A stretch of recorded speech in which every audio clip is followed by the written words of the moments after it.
श्रीराम समर्थ.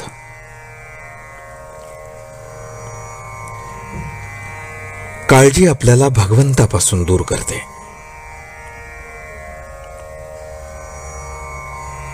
सत्वगुणात भगवंत असतो तेव्हा त्या मार्गाने आपण जावे.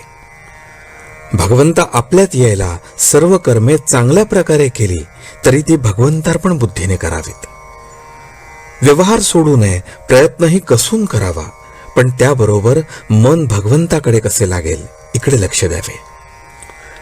आपण प्रपंचाची जितकी काळजी घेतो तितकी जरी देवाची घेतली तरी खूप होईल. आपण किती परस्वाधीन आहोत हे आजारी पडलो म्हणजे समजते.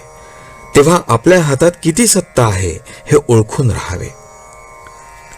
काळजी न करता देखील प्रयत्न होणार नाही असे नाही, उलट प्रयत्न दुप्पट करावेत, पण जे फळ येईल ते भगवंताच्या इच्छेने आले या भावनेने समाधान मानायला पहिल्यांदा आपण शिकावे. आपण स्वतःबद्दल काळजी करतो याचे कारण असे की आपण आपल्यापेक्षा जास्त दुःखी असलेल्या माणसाकडे पाहत नाही.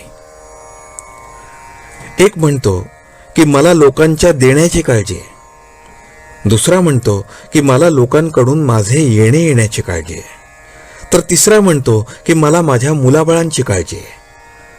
पण काळजीच्या या सर्व घोटाळ्यामध्ये आपली स्वतःची काळजी कुणालाच नाही. मागच्या आठवणींनी आणि उद्याच्या भीतीने आपण काळजी करत बसतो. ही काळजी आपल्याला भगवंतापासून दूर करते. उद्याच्या काळजीने आजची भाकरी आपल्याला गोड लागत नाही, याला काय करावे? यावर रामबाण असा एकच उपाय आहे, तो म्हणजे आजपासून काळजी करण्याचे अजिबात सोडून देऊन तेवढा वेळ भगवंताच्या नामस्मरणात घालवणे. एका माणसाने माझ्यापाशी तक्रार केली की काय करावे, हा माझा मुलगा कशाचीच काळजी करत नाही, नुसता हसत खेळत दिवस घालवतो, पुढे याचे कसे करायचे? मी म्हटले, तुमचे म्हणणे वरवर खरे दिसते, पण वास्तविक पाहता ते खरे नाही. तुम्ही आजपर्यंत इतकी काळजी करून काय मिळवले? शारीरिक आणि मानसिक त्रास भोगला आणि भगवंताला विसरला, इतकेच ना? मग तेच तुमच्या मुलाला का शिकवता? त्याने आपले कर्तव्य जरूर करावे आणि आनंदात राहावे, पण काळजी करू नये असेच मी त्याला सांगेन. तुम्ही प्रपंचाची काळजी करता तोपर्यंत देवाची सेवा करता असे कसे म्हणावे? असले तर असू दे आणि नसले तर नसू दे, अशा मनाच्या अवस्थेत जो राहील त्यालाच काळजी सुटेल. आजचे बोधवचन.